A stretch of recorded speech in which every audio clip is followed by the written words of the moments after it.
विखंडन की राजनीति है। बहुत इंपॉर्टेंट पॉइंट, बहुत वरिष्ठ पत्रकार है, मैं बहुत सम्मान करता हूं, मगर इन्होंने एक जगह बहुत गलत कह दिया कि आईएम में एक वर्ग वशिष्ठ लोग हैं। लेकिन जब मोदी एक मिनट सुन लीजिए, उस पर आप बोलिएगा, लेकिन मोदी को ये कहने की क्या जरूरत है? सीबीआई चलिए ठीक है, बात समझ में आती। सीबीआई के इस्तेमाल के आरोप हमेशा लगते रहे, लेकिन अगला चुनाव इंडियन मुजाहिदीन लड़ेगा, इस तरह के बयान का कोई मतलब नहीं। आप मुझे एक आप सनसनी फैला रहे हैं। सनसनी नहीं है, सनसनी तो कोई फैला रहा है, उस सनसनी को रोकने की चेष्टा कर रहे हैं मोदी जी। आप जो भी विरोधी पार्टियां उसको इंडियन मुजाहिदीन से जोड़ दे रहे हैं। मुझे 5 आपके एक नेता ने पहले कहा मुझे 5 सेकंड देंगे तो मैं जरूर इस पे बोलूंगा। उन्होंने अपने लिए कहा, सुनिए 5 सेकंड उन्होंने अपने लिए यूज किया है। आप सुन तो लीजिए, बोलने नहीं देने का अर्थ है कि कुछ न कुछ छुपा रहे हैं। देखिए, महत्वपूर्ण विषय है किस प्रकार इंडियन मुजाहिदीन ने बम कांड किया पटना रैली के दौरान, और किस प्रकार नरेंद्र मोदी जी के, ना केवल मोदी जी के, हिंदुस्तान के जनता के सिक्योरिटी के साथ खिलवाड़ किया जेडीयू ने। क्योंकि आप चाहते हैं कि अगले 8 महीने तक 7 महीने इसी पर बात होती रहे। साबित होता है कि कांग्रेस को फायदा कर रही है। ये बताइए ना। आ रहा हूँ, आप बताने देंगे तभी तो। मैं आपको याद दिलाऊं कि ठीक इसके 2 दिन बाद अरुण जेटली जी ने प्रेस कॉन्फ्रेंस करके कहा था इंटेलिजेंस फेल्योर के साथ साथ यह भी कहा, इनपुट का इस्तेमाल न करना। उसके बाद यह भी कहा था कि कहीं न कहीं कोलेट्रल फायदा लेने की कोशिश करती है पार्टियां। तो अरुण जेटली ब्रह्मा जी तो है नहीं कि क्यों नहीं है? उन्होंने कहा कि पार्टी नहीं, उन्होंने सच्चाई कही है। किस प्रकार इशरत जहां बेकसूर है, इशरत जहां बिहार की बेटी है, और किस प्रकार आतंकवाद के ऊपर पैर रख के कुछ पार्टियां, जिस वर्ग विशेष के बारे में अभी मधुसूदन जी कह रहे थे, क्या मुस्लिम वर्ग आतंकवादियों के साथ कनेक्टेड है? क्यों ये उठाया जाता है बार बार? सवाल ये उठता है संबित पात्रा, नरेंद्र मोदी अगर ये कहते हैं, देखिए उन पर हत्या या हमले की साजिश जो भी वो कह रहे, बात समझ में आ रही है, हम लोग भी चुनाव लड़ेगा, ये कहकर आप क्या कहना चाह रहे हैं? अखिलेश जी, आप कुछ कहना चाह रहे हैं? अखिलेश प्रताप सिंह, देखिए अंजुम जी, मैं कुछ आपको उदाहरण दे रहा हूं। अंजुम जी, आपने यूपी की बात की, हम उस पर तथ्यों के आधार पर कुछ जानकारी देना चाहते हैं।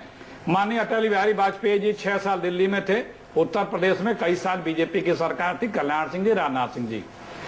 8,000 रुपया जब अटल जी गए, 8,000 करोड़ रुपया केंद्र से यूपी को मिलता था। हर साल केंद्र 500 करोड़ रुपए सिर्फ यूपी को बढ़ाता था, सिर्फ 500 करोड़।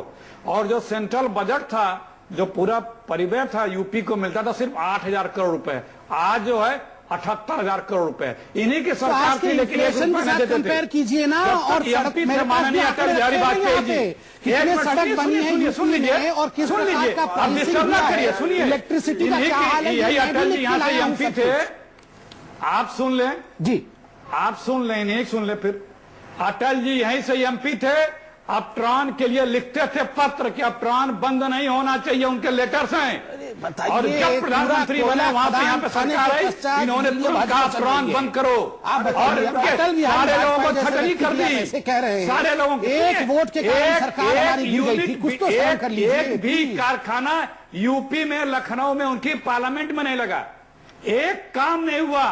अरे अमेठी में क्या हो रहा है पूरी दुनिया देख रही है। राहुल जी और सोनिया जी के कॉन्स्टिट्यूएंसी में किस प्रकार सारे एमएलए हार रहे हैं, वो भी हम देख रहे हैं। अटल जी संबित पात्रा साहब, जब कल्याण सिंह मुख्यमंत्री बने थे दोबारा 97 में, 5 साल का वो दौर, और उससे पहले कल्याण सिंह के मुख्यमंत्री बनने का वो दौर, जब बीएसपी के 17-18 विधायकों को तोड़ा, रातों रात जितनी राजनीति में धतक्रम हो सकते हैं राजनीति में, वो सब किए। सुन लीजिए, और नाम बता देता हूं, राजा भैया, जिसको कुंडा का गुंडा कल्याण सिंह कहते थे, उसको मंत्री बनाया। अमरमणि, जो जेल की हवा अभी भी खा रहे, तब भी माफिया थे।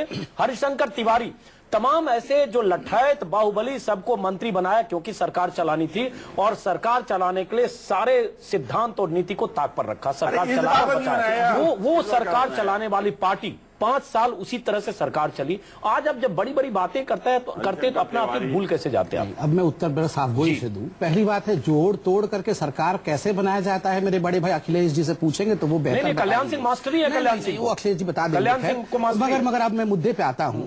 देखिए, थोड़े महीने पहले एक केस हुआ है अरे बुक्कल जी सुन लीजिए बुक्कल जी, अभी थोड़े महीने पहले एक PIL डाला गया था सुप्रीम कोर्ट में रोड्स को लेकर, कंस्ट्रक्शन ऑफ रोड्स को लेकर, और उसी PIL में सरकार कांग्रेस की है, उन्होंने ही जवाब दिया है कि 50 वर्षों में जितने रोड कांग्रेस नहीं बना सकी है, भारतीय जनता पार्टी सत्ता में रहते हुए 6 वर्षों में उससे कहीं अधिक 100% यूपी में भी सड़कें हैं, वही सड़कें यूपी में भी हैं, वही प्रधानमंत्री जो 8-9 प्रधानमंत्री यूपी से हुए, उनमें से अगर स्वर्णिम काल का प्रधानमंत्री हुआ है तो वो अटल बिहारी वाजपेयी हुए हैं। लेकिन आज भी यूपी धन्य मानता है अपने आप को कि यूपी से ही अटल बिहारी वाजपेयी जैसे इतना बड़ा व्यक्तित्व आया है। यूपी में जिस ढंग से, हाँ अखिलेश जी आप कुछ कहना चाह रहे हैं, आप जवाब दें, अखिलेश जी वक्त की कमी है, ब्रेक पर भी जाना। अंजुम जी मैं आपके चैनल के माध्यम से इन्हें चुनौती दे रहा हूं, ये बता दे PMGSY के एनुअल बजट कितना था पूरे देश का। अरे क्या बजट पूछ रहे हैं, जो स्वर्णिम काल यूपी का रहा है, हमारे अंतर्गत रहा है, यूपी को गड्ढे में किसी ने झोंका है तो आपके और आपके जो बाकी दोनों हैं मिलके सपा बसपा आप लोगों ने मिलके किया है, इसमें क्या छुपा हुआ विषय है, इसमें डिबेट की भी आवश्यकता नहीं है। भाई बोलने देंगे नहीं। नरेंद्र मोदी ने बहुत कुछ कहा आज यूपी की रैली में, यूपी की यात्रा में, सीबीआई को लेकर तमाम बातें जो बीजेपी नेता बोलते रहे, सीबीआई के इस्तेमाल को लेकर, बीएसपी समाजवादी पार्टी और कांग्रेस के रिश्ते को लेकर, समाजवादी पार्टी और बीएसपी को सीबीआई से डराकर उनका इस्तेमाल को लेकर, ये तमाम बातें अपनी जगह नरेंद्र मोदी ने जो कही पहली बार नहीं कही। लेकिन एक बात नरेंद्र मोदी ने पहली बार कही, इंडियन मुजाहिदीन को उनके पीछे लगा दिया गया है या इंडियन मुजाहिदीन को खुली छूट दे दी गई है। सवाल उठता है क्या इस तरह का बयान देना, इसका कोई सबूत है क्या? पॉलिटिकल सिस्टम ने, चाहे कांग्रेस हो, चाहे सरकार हो, चाहे कोई भी सिस्टम हो, क्या किसी पॉलिटिकल सिस्टम ने जानबूझकर इंडियन मुजाहिदीन को नरेंद्र मोदी के पीछे लगा दिया है या खुली छूट दे दी है? यह कहने का नरेंद्र मोदी का मकसद क्या है? हमारे साथ कुछ मेहमान है। सबसे पहला सवाल, क्यों ये कह रहे हैं नरेंद्र मोदी? खुली छूट का मतलब होता है कि एक अंडरस्टैंडिंग के साथ या जानबूझकर छोड़ दिया कि नरेंद्र मोदी पर अटैक करो, और जो भी पटना में हुआ एक कंस्पिरेसी के तहत हुआ और उसमें केंद्र सरकार या सरकारें शामिल हो, चाहे नीतीश की सरकार। अजीत जी, दो बातें हैं। खुली छूट का मतलब मेरे हिसाब से होता है कि अंडरस्टैंडिंग की आवश्यकता नहीं है। खुली छूट का अर्थ होता है छोड़ देना, उनको पकड़ने की कोशिश ना करना। दूसरा विषय, मैं आज ही के पत्रों पे आता हूं। आज समाचार पत्रों में है कि द सीज नामक 26/11 जो अटैक पे 2 विदेशी ऑथर्स ने लिखा है, उन्होंने क्लियरली कहा है कि हिंदुस्तान में एक हनी बी है जिन्होंने सारा इंफॉर्मेशन दिया, हिंदुस्तान में माउस भी है, वो चूहे भी हैं जो लोकल एजेंट्स थे, मगर सरकार फिर भी इनके ऊपर नरम रही। सरकार के जो इंक्वायरी कमिटीज रहे उनको पकड़ती नहीं है। क्यों? ये विदेशी पूछ रहे हैं। आखिरकार हिंदुस्तान सरकार चुप क्यों रह रही है? बात करें, हम तथ्यात्मक बात करें, इससे बड़ा तथ्य क्या हो सकता है? नहीं, रैली में अगर इस तरह के बयान देते, इसका मतलब आप जो मधुसूदन जी ने कहा, मधुसूदन आनंद जी ने, कि रैली में इस तरह का बयान देना, खुली छूट जब ये कहते हैं, या तो आपके पास सबूत हो कि केंद्र सरकार और इंडियन मुजाहिदीन के बीच ऐसी अंडरस्टैंडिंग है जिसमें खुली छूट है। मैं उत्तर दे दूंगा, एक सेकंड। हाँ, आप बता दीजिए। देखिए, कोई भी सरकार, चाहे वो पाकिस्तान की भी सरकार क्यों ना हो, वो भी आज ये समझ गई है कि जो खुली छूट आतंकवादियों को उसने दी है, वो लौटकर उस पर ही वार कर रहे हैं। कोई भी सब कॉन्टिनेंट की सरकार, देश की, विश्व की सरकार इस तरह के काम नहीं करती। इस तरह का आरोप लगाना, आप अपने देश के जो सुरक्षा तंत्र है उसको कमजोर कर रहे हैं। आप जो है उनकी क्रेडिबिलिटी पर जल्दी जवाब दीजिए, लखनऊ जाना होगा जी। एक ग्राउंड में जहां आपके भविष्य के प्रधानमंत्री भाषण देते हैं, 10 लाख लोग खड़े हैं, वहां 27 बॉम्ब प्लांटेड है। ये खुली छूट नहीं तो खुली छूट किसको कहते हैं? खुली छूट नहीं कर सकते। फिर तो एक बात बताइए कि अगर हिंदुस्तान की सिक्योरिटी इतनी कमजोर है, छत्तीसगढ़ में 25 लोग मारे गए जिसमें कांग्रेस के बड़े नेता मारे गए, दरभंगा नक्सल का पूरा ट्रैप था और ये सबको पता है, आपने खुली छूट दी। तो फिर आप कबूल करिए, एनआईए खुद अजीत जी फिर आप कबूल करिए कि जहां जहां आतंकी हमले हुए आपने खुली छूट दी। देखिए, एनआईए कहीं ना कहीं तो अजीत जी की तरफ भी उंगली दिखा रहे हैं। मुझे याद है एनआईए ने क्या कहा, कांग्रेस के अंदर काम कर रही है। इसका मतलब देखिए, एक मिनट सवाल सुन ले, इम्पेशेंट मत होइए। इसका मतलब जहां 25 लोग मारे गए, इसके पूरी लीडरशिप का सफाया आप अजीत जोगी से पूछिए कैसे हुआ है ये सब। अजीत जोगी जानते हैं। एक बात मैं बहुत विनम्रता से कहना चाहूंगा, छत्तीसगढ़ में खुली छूट इन्होंने गुजरात में पुलिस को दी थी, उस तरह ये दूसरी बात सोच ही नहीं सकते। ये सोचते हैं 1984 को क्यों बोल रहे हैं मधुसूदन जी? देखिए ना, नहीं, फिर हम 1984 पर बात नहीं करना चाहते। लेकिन एक मिनट, अखिलेश अपनी बात पूरी करें जी। अंजुम भाई ये क्या बात है? ये समझ नहीं आता भाई। अजीत जी ये बातें क्या, जब गुजरात के चुनाव हो रहे थे तो गुजरात के मुद्दे नहीं मोदी जी बोल रहे थे, मियां मुशर्रफ आएंगे राज कर लेंगे। बड़ा मुशर्रफ जी से आपको प्यार है, हर बार मुशर्रफ जी के बारे में ही बोलते रहते हैं। बोल रहे थे ये कैसी भाषा बोलते, ये इनका एजेंडा ही यही है, ये मुखौटा है जो दूसरी बातें करते हैं, मेन स्वरूप इनका वही है जो बोल रहे हैं, जो भाषा बोल रहे हैं। बुक्कल नवाब साहब, बुक्कल नवाब साहब, एक मिनट, बुक्कल नवाब साहब, आप बहुत देर से बेचैन हैं कुछ कहने के लिए। जो आपने यूपी की विकास की बात की, यूपी हमारे माननीय मुख्यमंत्री पर पूरा इल्जाम लगाया कि लाइन मंगाए। इनको सोचना चाहिए कि इनका इतिहास जो इनका नेतागिरी का जो 50 साल का इतिहास है उतनी उम्र नहीं है। उसके बाद लाइन मंगाए, लेकिन लाइन जो है हिंदू मुसलमान सिख ईसाई किसी को नहीं देखते और जिसको उधर झपट पड़ते खा जाते। लाइन हमने मंगाई इसलिए कि हम लाइन मंगा के हम दिखाया जाते हैं कि लाइन जो है हम पिंजरे के अंदर बंद कर देंगे, तुम्हारे जैसे लाइन नहीं चल सकते। आज कैसे कि लाइन दे दिए।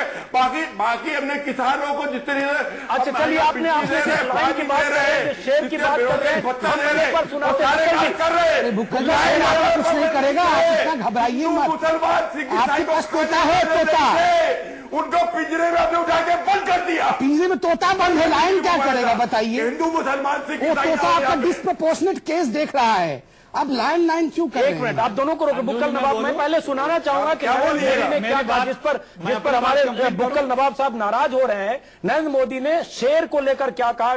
अखिलेश यादव ने, मुख्यमंत्री यूपी ने उनसे शेर मांगा था क्योंकि लाइन सफारी बनाना था। उसके बारे में क्या कहा है नरेंद्र मोदी ने, जिस पर नाराज हो रहे हैं समाजवादी नेता? पहले आप सुने, उसके बाद उस पर चर्चा बहुत जरूरी है। पहले सुनिए नरेंद्र मोदी ने क्या कहा। उत्तर प्रदेश के मुख्यमंत्री नौजवान है, उन्होंने मुझे एक चिट्ठी लिखी। उन्होंने कहा कि मोदी जी हमें लायन चाहिए, शेर चाहिए, शेर। उनको लगा होगा कि मोदी जी शेर की तरह दहाड़ते हैं तो हम भी यहां लायन ले आएंगे तो हम भी दहाड़ेंगे। कि उत्तर प्रदेश के मुख्यमंत्री गुजरात से सिर्फ लायन नहीं, लायन उन्होंने मांगे हैं, हमने दिए भी है। सिर्फ लायन नहीं, वो गिर की गाय मांगते, यहां के किसानों को गिर की गाय देते, वे हमसे बिजली मांगते, उत्तर प्रदेश के गांवों को, गरीब के घर तक बिजली देते। आपने सुना नरेंद्र मोदी क्या कह रहे हैं? शेर मांगा था लाइन सफारी के लिए और उसका हवाला दे। नरेंद्र मोदी जी कह रहे हैं वो बिजली गुजरात से यहां नहीं देते। अब जब लाइन आती बिजली चले गए, देखिए मांगे थे कि इनकी नेतागिरी जो है वो हमारे मुख्यमंत्री के बराबर नहीं है, इनकी सोच हमारे मुख्यमंत्री के बराबर नहीं है। दिख रहा है आप कितने लाइन से डर रहे हैं, था दिख रहा है। हम तुम्हें लाइन मंगाकर हम तुम्हें दिखा देंगे जो हिंदू मुसलमान सिख ईसाई नहीं देखते। बताइए लाइन में हिंदू मुस्लिम कहां से आ गया? सबको खा जाया करते हैं। लाइन भी हिंदू मुस्लिम गजब है। आप भी वही करते हैं। हिंदू मुसलमान की राजनीति समाजवादी पार्टी भी करती है। अगर राजनीति नहीं करती तो मुजफ्फरनगर में दंगे नहीं होते। एक मिनट नवाब साहब, लाइन के सेक्युलर है। एक मिनट नवाब साहब, हम लाइन पे ही बात करते हैं, शेर पर। एक सवाल ये उठता है मधुसूदन आनंद जी, सबसे पहले कि अगर कोई चिट्ठी लिखी अखिलेश यादव मुख्यमंत्री की हैसियत से सफारी बनाने के लिए, उनको गिर से शेर चाहिए, और उस चिट्ठी का इस तरह से मजाक उड़ाना, ये क्या राजनीतिक शिष्टाचार है? फिर तो कोई मुख्यमंत्री एक मुख्यमंत्री को चिट्ठी भी नहीं लिख सकता अगर उसका मजाक उड़ा रहा है। देखिए, ये जो आप इसका सवाल का उत्तर है कि ये नहीं है। आपको राजनीतिक शिष्टाचार का पालन करना चाहिए, लेकिन ये चिट्ठी लिखी भी है या नहीं लिखी है, क्योंकि नरेंद्र मोदी की इमेज है फेंकू की इमेज। और आप चाहे कुछ भी कहें, ये जो है ये ऐसे शब्दों का प्रयोग करके आप जैसे वरिष्ठ व्यक्ति से फेंकू फेंकू की कहानी है, बच्चों के लिए है। सुनिए आप, ये जो है बोलते हैं, बताइए, ये जो है ये कष्ट हो रहा है। आज के मोबाइल